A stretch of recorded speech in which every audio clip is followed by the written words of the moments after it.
Okay, this video is going to relate to the rubric for the rhetorical analysis paper that you're going to be writing for this class. You've already completed critical analysis, so you should understand the intent of analysis is to formulate a thesis statement and then support that statement via observation of your source. Rhetorical analysis is not a lot different than critical analysis, and you can really easily compare it to formalism.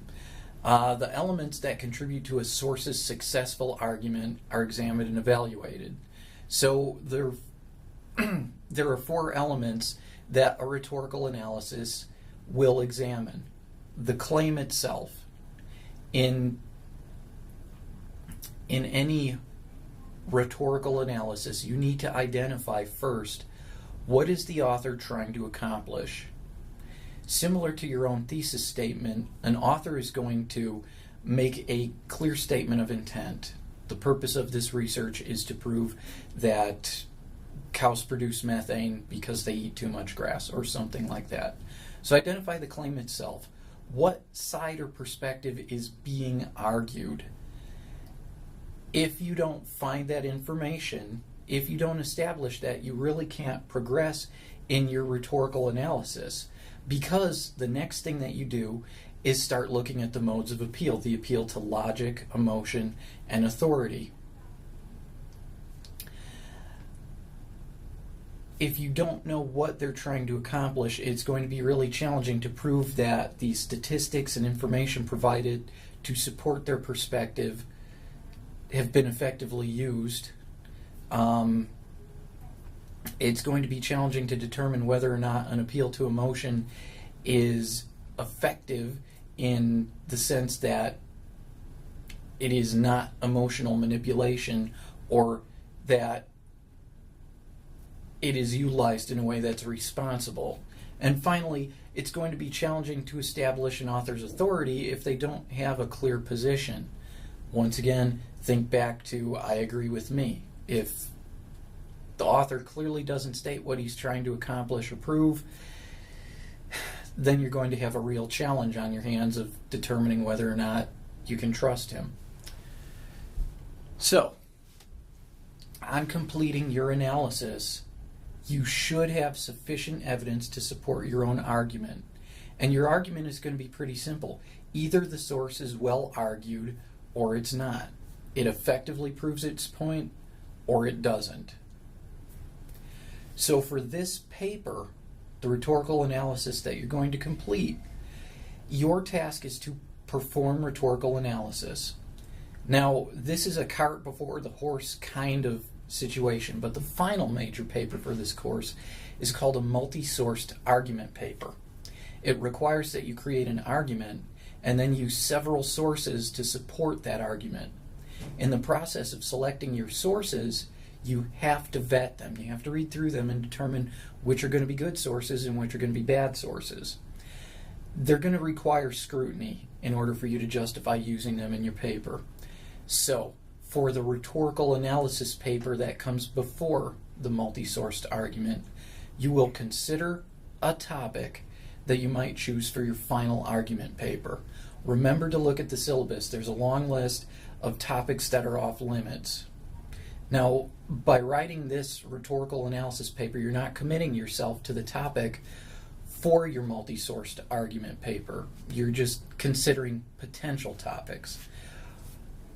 Once you consider that topic, perform preliminary research to determine what sources are available for you in the context of that paper.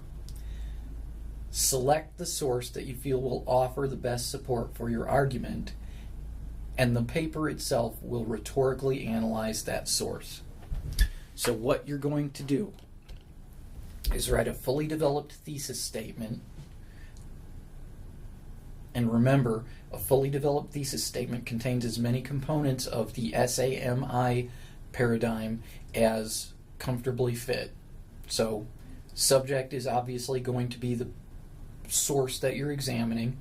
Action is rhetorical analysis. Intent is going to be what you're trying to prove, that it is an effective source for your paper, or maybe that it's not. The idea behind this assignment is to get you brainstorming and finding whether or not you've got a lot of sources to help you with your paper, or if you need to adjust your paper topic in order to find a better one to get better sources. So, this paper is going to include a section that introduces the source that you are analyzing, and you must identify the author of the source, its date of publication, its relevance to your argument, and most importantly, what the author's claim or position is. Next, you're going to have 3 discrete sections. That means 3 separate paragraphs that examine the rhetorical modes of appeal in your source. Does the source appeal to emotions? How so, or why not? Does the source provide sufficient data to support the author's claim? Is the data presented in a way that's easy for the audience to understand? How is it presented? Is it graphical? Is it textual? Finally, does the author establish his authority? Is he a trustworthy source? Why or why not? All of these are just some guiding questions. You are absolutely welcome to create guiding questions of your own that take this idea further if you need to. One thing to keep in mind is that a missing mode of appeal does not excuse you from evaluating that appeal. If it's not there, you should still have a section and explain your reasoning for why that mode of appeal wasn't included. This is the critical thinking part of this essay. Why would an author not include any appeal to emotion? Can you think of any good reasons why somebody would not?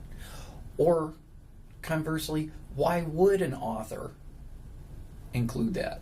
Why would an author avoid establishing his credentials?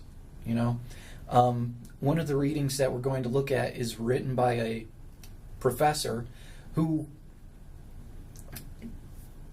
very succinctly in the beginning of his essay states, this has been a study that my colleagues and I have undertaken for many years. Right there it establishes that he's an authority, he knows what he's talking about. Why would somebody not include that? Is there any advantage to doing that?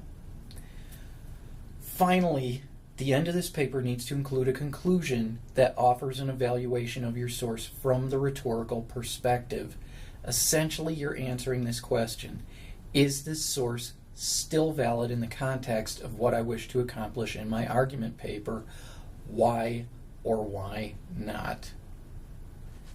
So, papers are going to be graded on the following, as usual. 20% of the grade is constituted by the thesis statement. Formatting is 10%, so remember, follow MLA guidelines with Times New Roman, 12-point typeface, double space it, include a works cited page, you're familiar with that. 25% of the grade is length. Papers should reach a minimum of 4 pages, double spaced. This means you may have to discuss your topic a little bit. Why does your topic interest you? What drew you to this topic idea? What led you to find the source that you're analyzing? Was it the first thing that turned up in a Google search? Was it written by somebody whose work that you've been studying for a while? Content. Papers must include an introduction of at least a paragraph, a conclusion of at least a paragraph, and a body that assesses each rhetorical mode in discrete sections. Do not combine paragraphs here. Exclusion of a mode of appeal is not an excuse not to address it. A strong rhetorician is going to know when excluding a mode is to his rhetorical advantage. So, like I mentioned before, I've probably hammered on this 3 or 4 times now. If somebody leaves out the appeal to emotion, maybe it's because the appeal to emotion is irrelevant in the context of an academic paper. Finally, works cited page is going to be 15% of your grade. Papers must include an additional works cited page, so it's 5 total pages, but 4 pages of text with your works cited page included, and must be formatted correctly. Spelling, punctuation, and grammar, like before, no more than 10% of the grade will be deducted. This paper is going to be due on Canvas no later than March 30th at 11:59 p.m. That's a Friday night. The reason for that is that it may take you some time to brainstorm a paper topic for this paper. Hopefully, by the time you take a look at the rubric for the multi-sourced argument paper, which is going to be posted concurrently with this, you'll understand why I give you so much time for this, because it's a pretty major paper, and I want you to be comfortable with the amount of time you have to work on it. But like everything else, please feel free to email me if you have questions on this. Thanks.